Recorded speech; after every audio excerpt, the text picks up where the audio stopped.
Hola mis demonios, ¿cómo están el día de hoy? Espero que hoy se encuentren maravillosamente bien.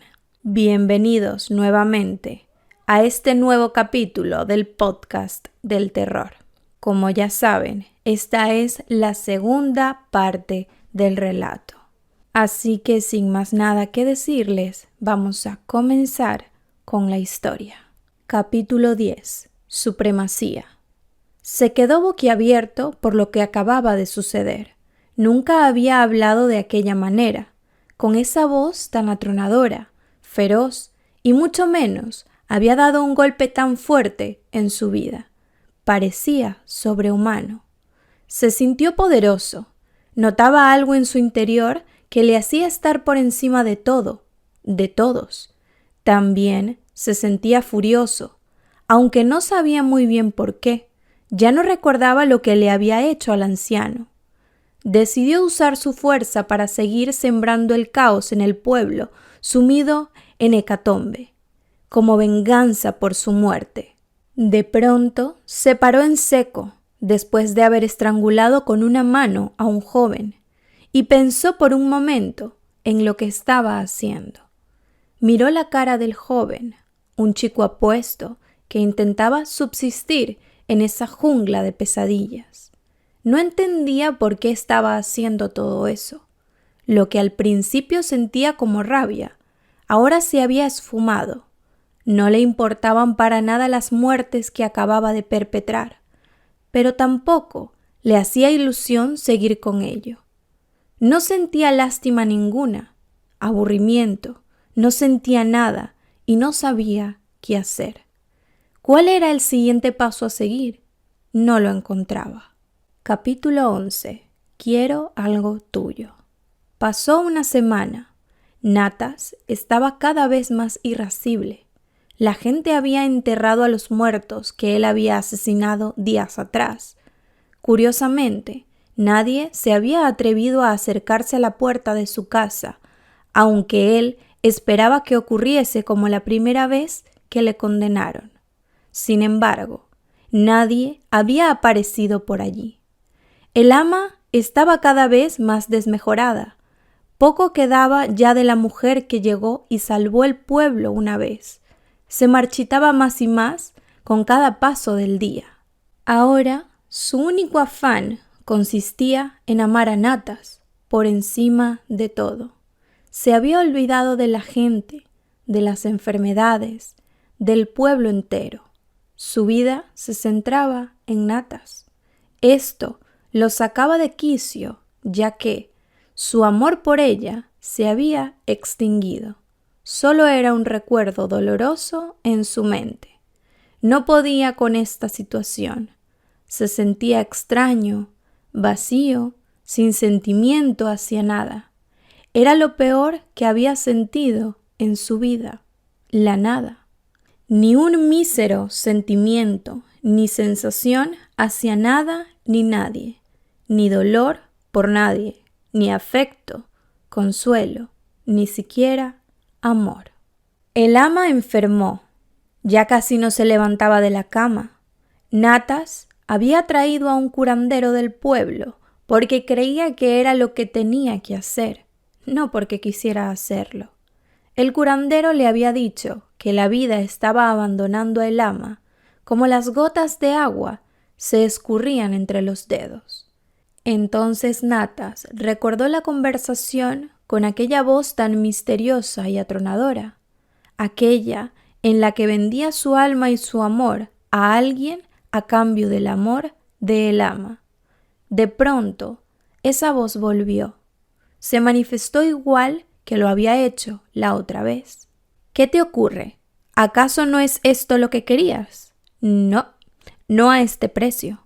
He conseguido lo que quería, el amor de el ama, pero ella se muere, y no es lo que quiero. No la quiero a ella, ya no. No siento nada porque se esté muriendo, ni por nada en absoluto. Nada consigue sacarme una sonrisa o una lágrima. Necesito volver a sentir. No puedo seguir con esta situación. No es correcto. Pues bueno, fue tu elección, Deberías haber pensado bien las consecuencias de tus actos. Era imposible que supiera lo que me iba a encontrar. Estaba ciego por ella. ¿Y qué crees que puedes hacer al respecto? Nada, no lo sé. Estoy perdido. Te propongo un trato. A cambio de devolverte aquello que me diste, tendrás que darme lo mismo de el ama, su alma y su amor. Así conseguiría de nuevo lo que es mío. Eso es, solamente dame su mente, su alma y su amor, también su corazón, y te quitaré esa pesada carga que portas en tus hombros. Te honraré si lo haces. Volverás a ser el dueño de tu alma y tu amor. Capítulo 12. Duda.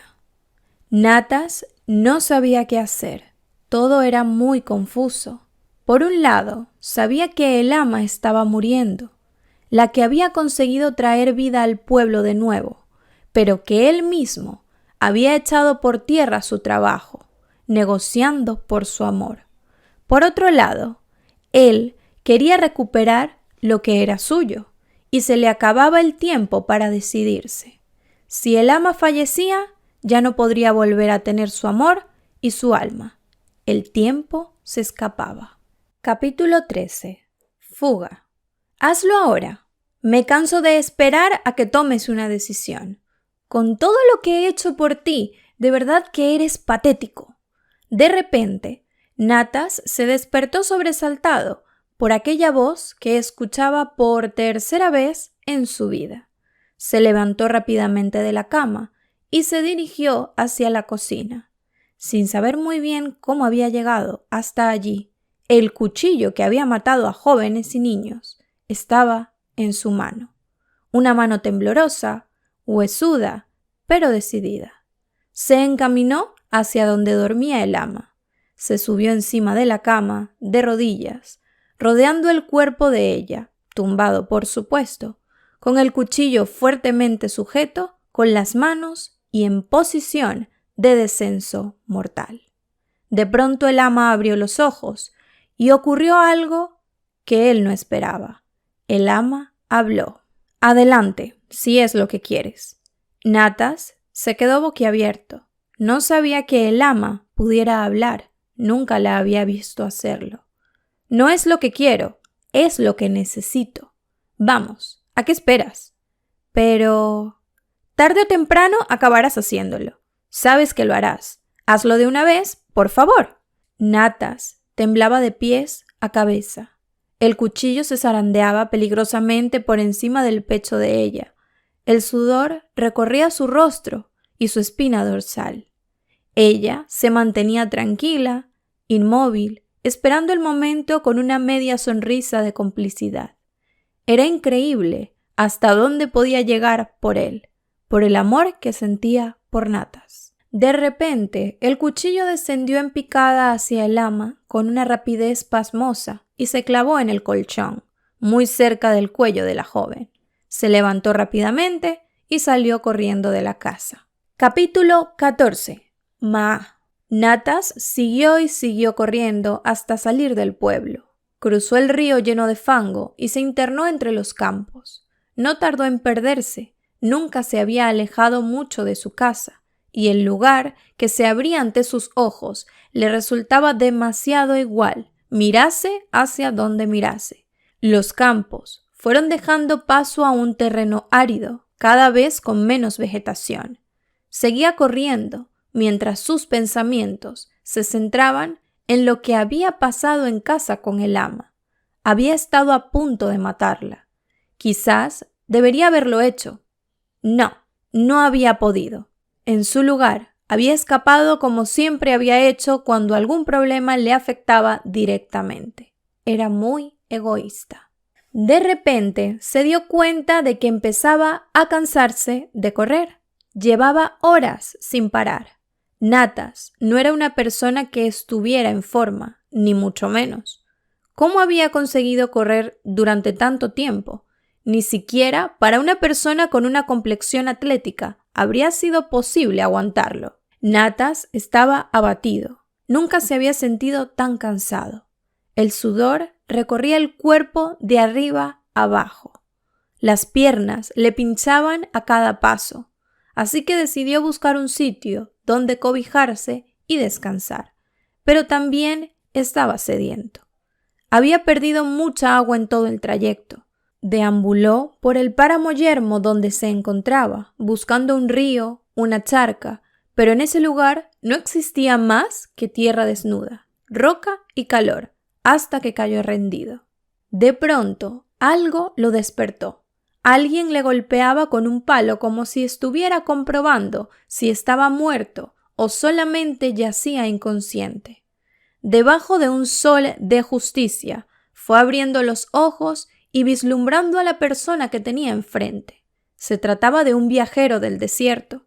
Llevaba la cara tapada con un velo azul oscuro que solo dejaba ver sus ojos, unos ojos azules como un lago montañoso, que lo miraban con extrañeza. Si hubiese podido beberse aquellos ojos que le recordaban tanto al líquido tan codiciado, lo habría hecho. Se dirigió hacia aquella persona. «Agua, por favor. ¿Agua? ¿Acaso la mereces?» La persona del desierto se quitó el velo y dejó ver su rostro.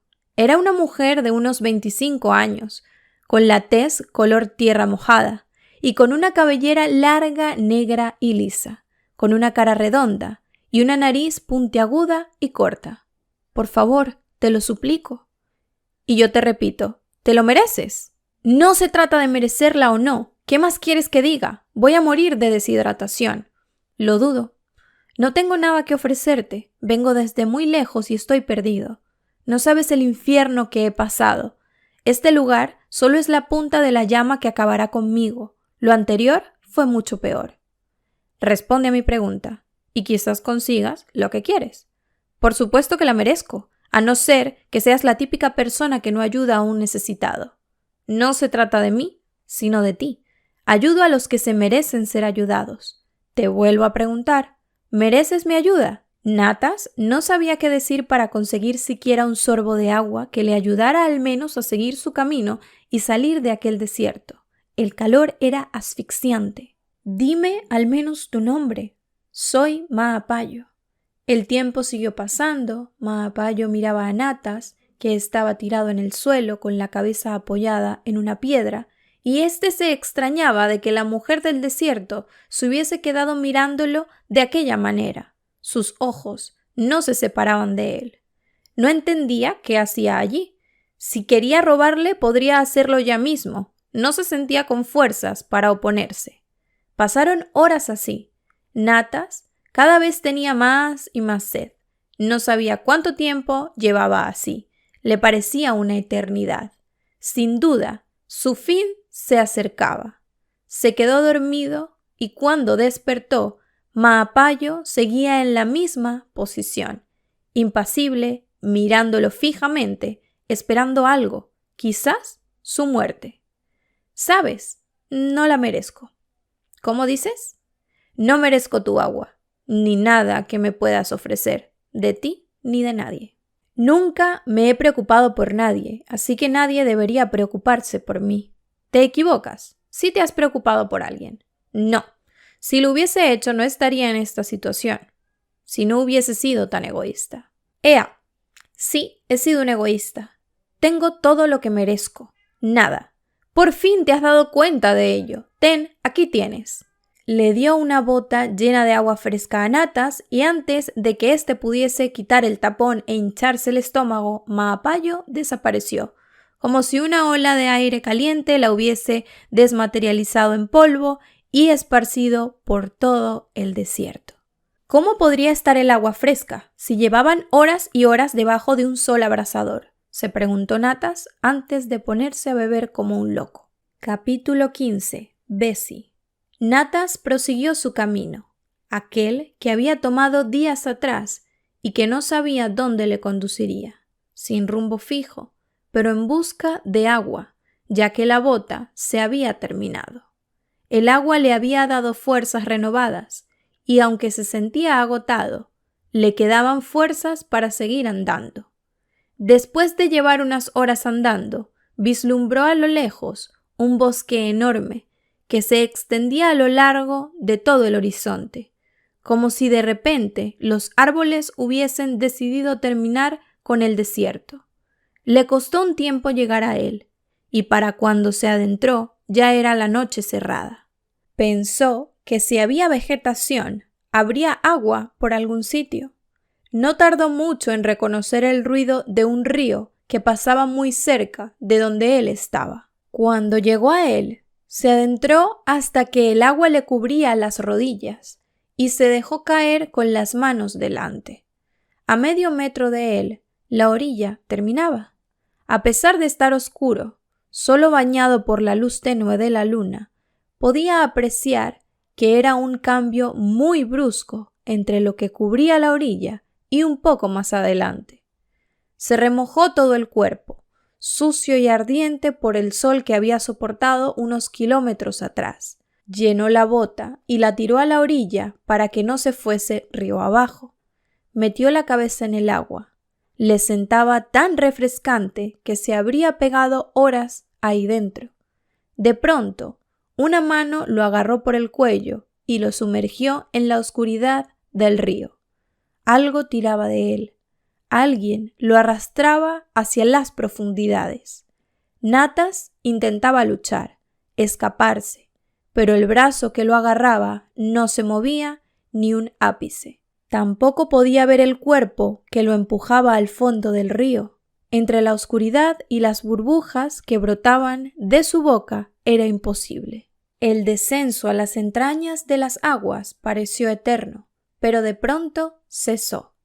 El brazo que lo arrastraba se soltó y Natas se quedó inmóvil a unos 30 metros de la superficie, casi sin aire en los pulmones, intentando vislumbrar en las oscuras aguas qué es lo que lo había llevado hasta allí.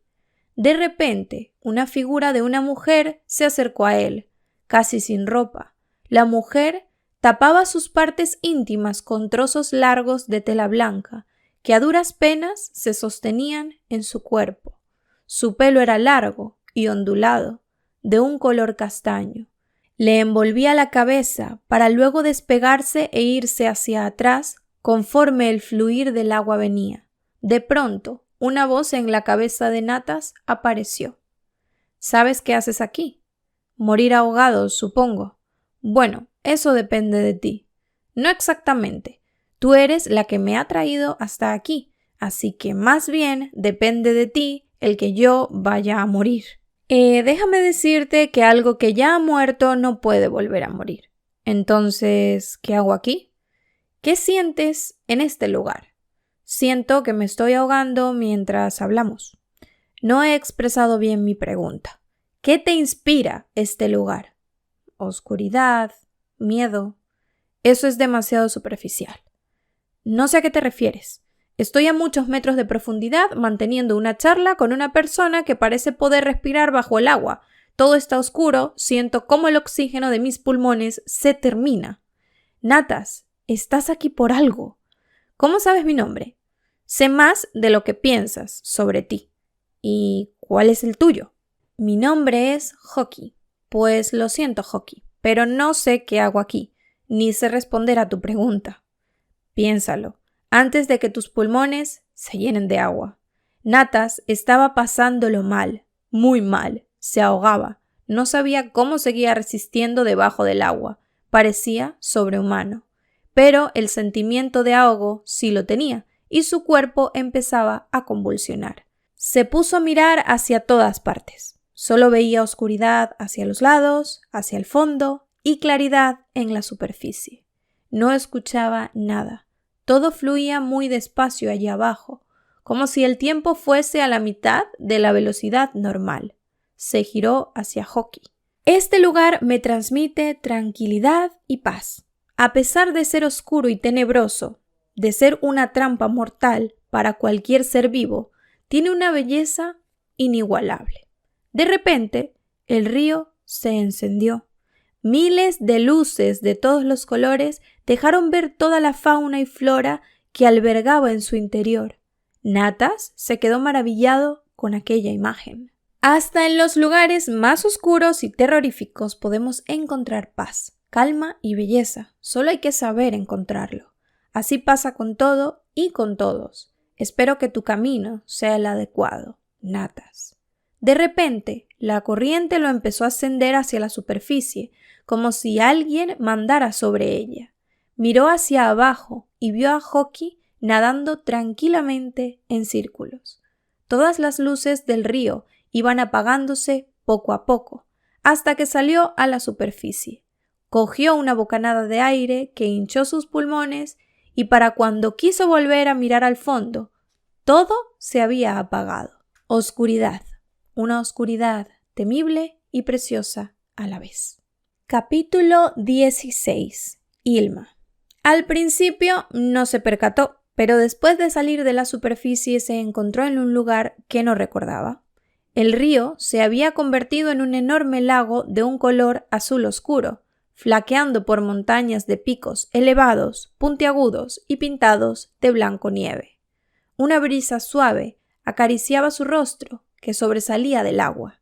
Nadó hasta la orilla, y cuando salió del agua, notó que la brisa ahora se había vuelto un aire continuo y gélido que le helaba los huesos. Sus ropas estaban mojadas. El inhóspito lugar donde se encontraba parecía una estampa de un invierno gélido. Después de sondear sus posibilidades sobre qué camino tomar, decidió que la única manera de huir de ese lugar era intentar subir a una de las cumbres y mirar más allá desde ella. Empezó el camino. Cuanto más ascendía la ladera de la montaña, el aire gélido aumentaba. La nieve empezaba a verse aquí y allá más a menudo. Titiritaba, le dolían las extremidades, pero sabía que si paraba sería peor, mucho peor. Después de un largo ascenso, que le había costado varios rasguños, heridas y una torcedura de tobillo, vislumbró la cima. El aire era ahora tan fuerte que le impedía subir los últimos 50 metros a la cima. Lo congelaba de fuera hacia adentro. La temperatura de aquel lugar era varios puntos negativos. Estaba seguro de ello. Su cuerpo tardaba en responder. Después de todo lo que había pasado y del cansancio del trayecto hasta ahí arriba, no sentía ni las manos ni los pies. Se dio cuenta que se habían tornado rosas azuladas. Tenía que encontrar algo que le hiciera entrar en calor, si no iba a morir en cuestión de minutos de hipotermia. Consiguió llegar a la cima, y la vista que encontró le dejó más helado, si cabe. La montaña acababa en un corte de unos 100 grados de desnivel. Era un acantilado de varios cientos de metros. El horizonte se cubría de cumbres, igual que la que él había escalado. Parecía no tener fin, aquel reino de hielo y aire. El viento se había tornado en ventisca, le zarandeaba el cuerpo y lo hacía andar con los músculos tensos por el frío. Nunca había conocido un viento tan violento. ¿Y ahora qué? ¡Salta! Natas se sobresaltó. A escaso medio metro suyo había un hombre tapado hasta arriba con pieles de animales, una larga barba rubia y canosa y unas botas de cuero negras y robustas. ¿Quién eres tú? Mi nombre es Tuuli. ¿Por qué me dices que salte? Porque si no lo haces pronto, tus pies se congelarán pegados al suelo y entonces será tarde. ¿Tarde para qué? Para saltar. Menuda estupidez. Me das a elegir entre congelarme aquí arriba o despeñarse allá abajo. Y no hay una tercera opción. Pareces muy familiarizado con este lugar. Seguro que puedes darme una alternativa mejor. No, no la hay. O te quedas aquí hasta que el sol derrita e inunde todo de brasas, o te dejas volar. ¿Quieres decir que este es mi fin?, dijo Natas, acercándose más aún al precipicio. De repente la ventisca lo zarandeó y casi es la que decide qué camino debería tomar para morir. ¿Ves? Te está llamando. Quiere que le acompañes. Estás loco, Tuuli. La locura sería que no afrontaras la decisión que tienes ante tus ojos. Tienes la razón. Las dos opciones que te ofrezco no son nada tentadoras, pero una de ellas podría ser la buena. Has de ver cuál es la mejor para ti. Intentar morir aquí congelado sería lo más cobarde que hayas hecho en tu vida. Saltar al vacío sería lo más honroso. Has llegado demasiado lejos. Ha llegado tu hora. Natas, afróntalo. Natas dejó de mirar a Tuuli para pasear su mirada hacia el imperioso paisaje que tenía delante y luego la bajó hasta intentar ver el suelo. Tenía una decisión que tomar. Sabía que cualquiera de las dos acabaría con él. Si se quedaba allí por unos minutos más, moriría congelado, o al menos quedaría congelado pero vivo. Al parecer, la muerte no tenía mucho interés por él, aunque la llevase siempre pegada como una sombra. La otra opción era terminar con todo de una vez. Su vida había sido una vida miserable, igual de miserable que lo era él mismo. La muerte es el mal más pequeño que se merecía, así que por lo menos podría hacerlo de una manera honrada. Si saltaba, era imposible que su muerte no llegase. Cientos de metros de caída para encontrarse con un suelo de rocas puntiagudas. La ventisca le silbaba en el oído, le incitaba a tirarse, a tomar la decisión más noble. El frío que tenía no se podía comparar siquiera a hacer un agujero en el centro de un lago congelado y tirarse al agua. Viento, el reino del viento y las ventiscas, era ese lugar, el reino helado. Natas se volvió a Tuuli, que observaba el horizonte con la mirada perdida. Volvió a mirar hacia adelante y con un simple paso se precipitó por el barranco. Sabia lección, siempre hay que saber cuándo terminar algo que no está bien. Capítulo 17. Tulípalo. Un calor le recorría todo el cuerpo, sobre todo se centraba en su cara. La notaba casi ardiendo. Sin embargo, habían partes de su cuerpo que no sentía. Sus pies parecían haberse esfumado, no los notaba, ni tampoco podía moverlos. Quizá ya no los tenía. Sus manos sí, las notaba, pero le era imposible moverlas. Dentro de sí mismo notaba todavía el frío vivido en la cumbre donde... Natas abrió los ojos con un gran esfuerzo. Tenía una hoguera justo enfrente. Alguien le había echado unos troncos hacía poco, pero la hoguera debía de llevar horas encendida. La ceniza se amontonaba a los laterales. Justo detrás de ella había un hombre mayor sentado. Tendría unos 50 años. Vestía con una camisa gris con hilos en el pecho y unos pantalones oscuros, raídos pero resistentes. Su cara estaba encendida por el fuego. Sus ojos eran verdes. Tenía una larga melena oscura que le cubría los hombros, una barba de por lo menos 2 meses y sostenía una botella de vino. ¿Quién eres? ¿Cómo he llegado hasta aquí?, dijo Natas entre los escalofríos. Soy Lieki, yo te he traído hasta aquí. Pero debería estar muerto, ¿no? Oh, bueno, sí, deberías, de eso no hay duda. Deberías haber muerto muchas veces. ¿Cómo he podido sobrevivir esta vez? Lo último que recuerdo es saltar al vacío desde lo alto de una montaña. Todavía siento cómo el aire golpeaba mi cuerpo al descender en picada. Tomaste la decisión correcta. Decidiste terminar con todo. En realidad fue Tuuli quien me hizo hacerlo. No me dio opción. Eso no es cierto. Fuiste tú quien tomó esa decisión. ¿Cuándo saltaste? Decidiste abandonar tu cuerpo, tu mente, que la justicia cayera sobre ti de una vez por todas. Y por eso estás aquí. ¿Tú me salvaste? No, yo te traje aquí, te salvaste a ti mismo. No logro entenderlo. Si tú no me salvaste y Tuuli tampoco lo hizo, no entiendo cómo pude salvarme a mí mismo. ¿Volé hasta aquí acaso? No, nunca has volado, igual que nunca saltaste. Sí que salté. Decidí terminar con mi vida de una vez por todas. Bueno, eso es cierto, pero no saltaste. Has de saber que el aire se lleva todo lo que no está firme al suelo, igual que los pensamientos. Decidiste saltar, pero no lo hiciste. Tomaste la decisión, pero no la llevaste a cabo. Sin embargo, tu decisión sí saltó. Entonces, ¿Cómo he llegado hasta aquí?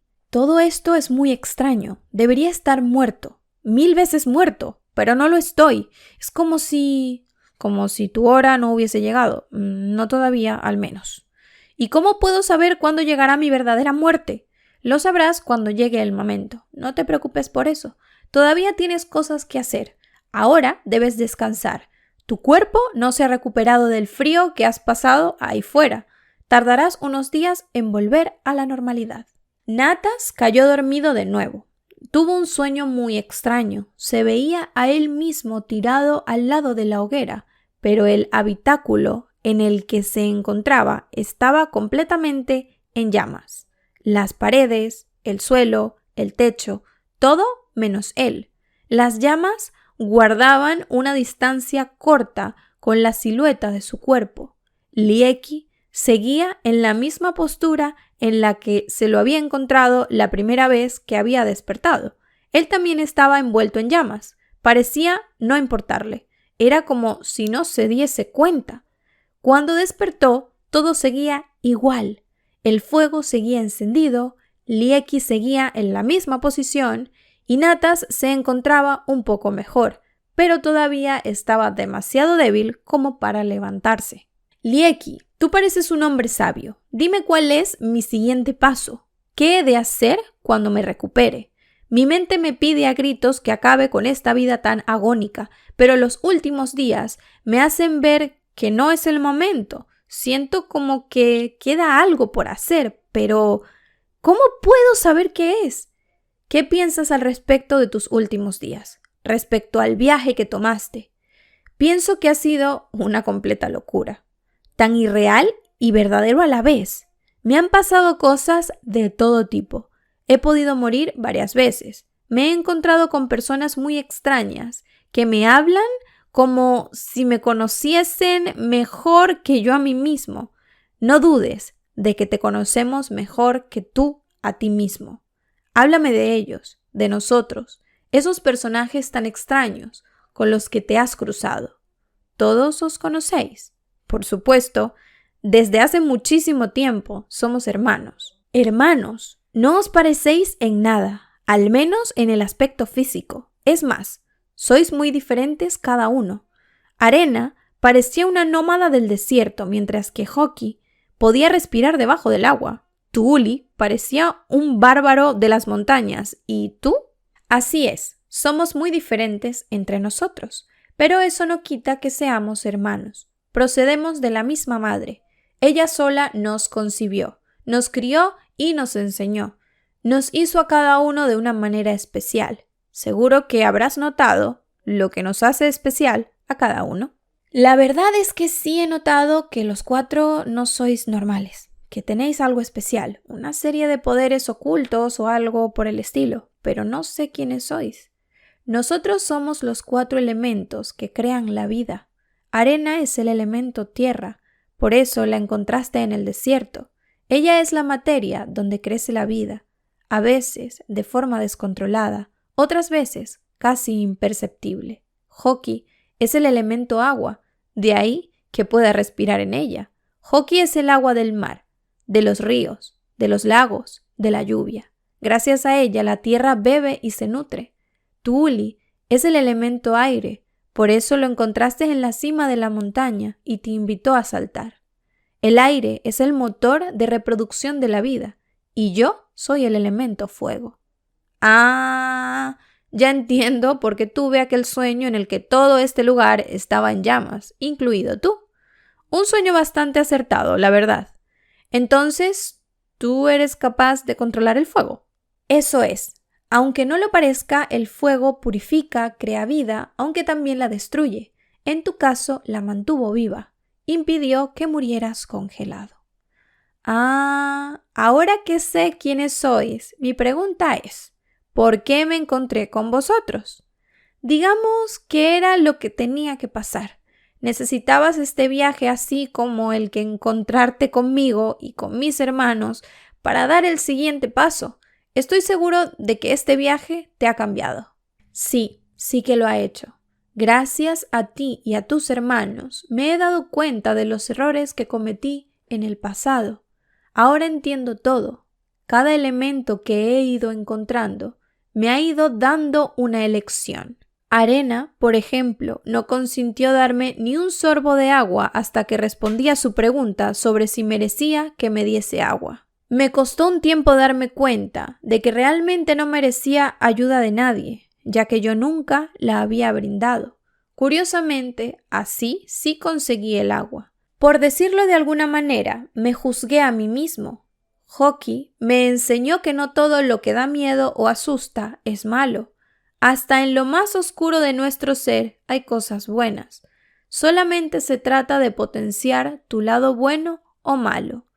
Tu Uli me hizo ver el final del camino. Consiguió hacerme ver que no merecía seguir viviendo, que la mejor manera de acabar con todo era saltar al vacío. También me costó ver cuál era la opción que debía tomar. Obviamente siempre intenta subsistir de una manera u otra, pero tu Uli me invitó a un juicio al que yo mismo dicté la sentencia. Conseguí deshacerme de mis ataduras del pasado, darme cuenta de todo lo malo que había hecho, y tú me salvaste. El fuego, como tú bien lo dijiste antes, puede destruir o crear vida. En este caso, después de haber saltado al vacío en busca de mi muerte, ha conseguido revivirme o al menos impedir que muera. No exactamente. Sin el fuego habría sobrevivido igualmente esta vez. La verdadera purificación del fuego, su verdadero poder, todavía no ha sido desvelado. Pero no te preocupes, me adelanto en decirte que en los momentos más importantes siempre hay una llama que ilumina el camino. Y ahora, prepárate para seguir, es momento de partir.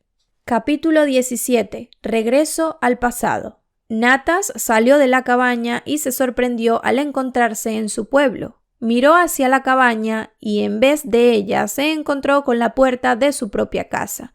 No entendía cómo había vuelto hasta allí. El pueblo seguía sumido en el caos en el que lo había dejado. ¿Y ahora qué? A pesar de que el fuego le había ayudado a no morir, se sentía como un cadáver andante. Le costaba pensar que todavía esta historia no había terminado. Necesitaba encontrar un final, pero ¿cómo? Recapituló todo lo que había pasado en tan poco tiempo, unos meses atrás de la llegada de El Ama, todo el sufrimiento que había hecho sentir a su pueblo, todo el trabajo de El Ama tirado por la borda, por su avaricia. Se sentía muerto en vida, sin ganas de seguir luchando, sin rumbo, en el agujero más hondo que un océano podría tener. Ahí es donde se encontraba ahora, sumido en pensamientos que no lo llevaban a ningún lugar. Oscuridad, vacío, nada. Había contemplado el todo, pero la luz se había apagado, quedando todo en negro. Deambulando por el pueblo sin rumbo, se percató de que todo estaba muerto a su alrededor. La gente, las plantas, los animales, yacían medio muertos por el camino. Lo vivo se extinguía, igual que El Ama.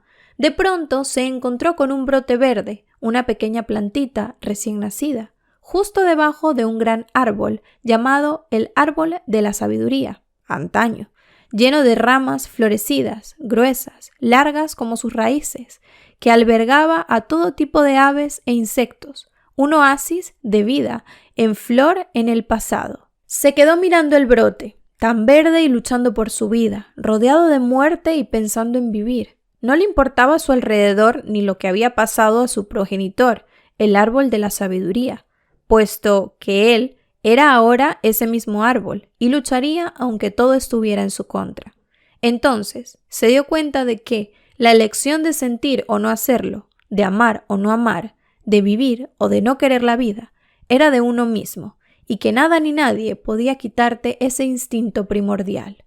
Todo lo que te rodea está en tu contra, pero aún así siempre buscas una alternativa para seguir avanzando, como ese pequeño brote del árbol de la sabiduría.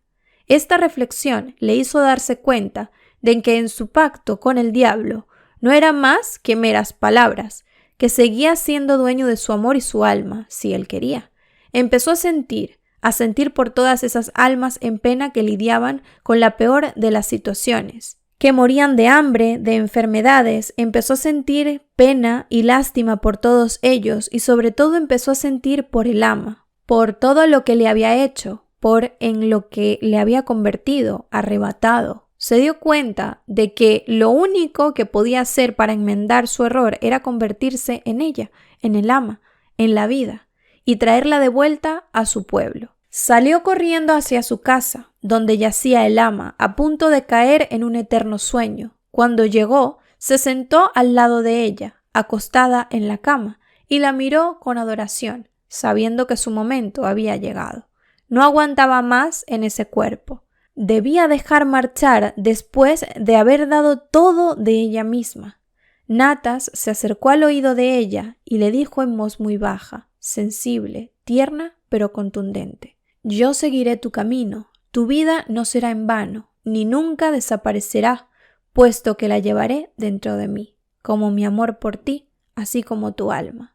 Yo seré tú serás yo, me guiarás a limpiar la muerte de este lugar, pues tú eres la vida, y mi camino me ha llevado a darme cuenta de que yo también lo soy, ya que tanto siento por ti, que siento como tú. Yo seré el nuevo amanecer, lleno de pájaros revoloteando, de flores de miles de colores, mirando al sol que nos aporta el calor, del agua más pura recorriendo el valle, de la tierra más fértil conocida y de los vientos más propicios que hagan que esta niebla de muerte se disipe y nos despejen el alma y el cuerpo. Yo seré tú serás yo. Te amo, vida, mi vida».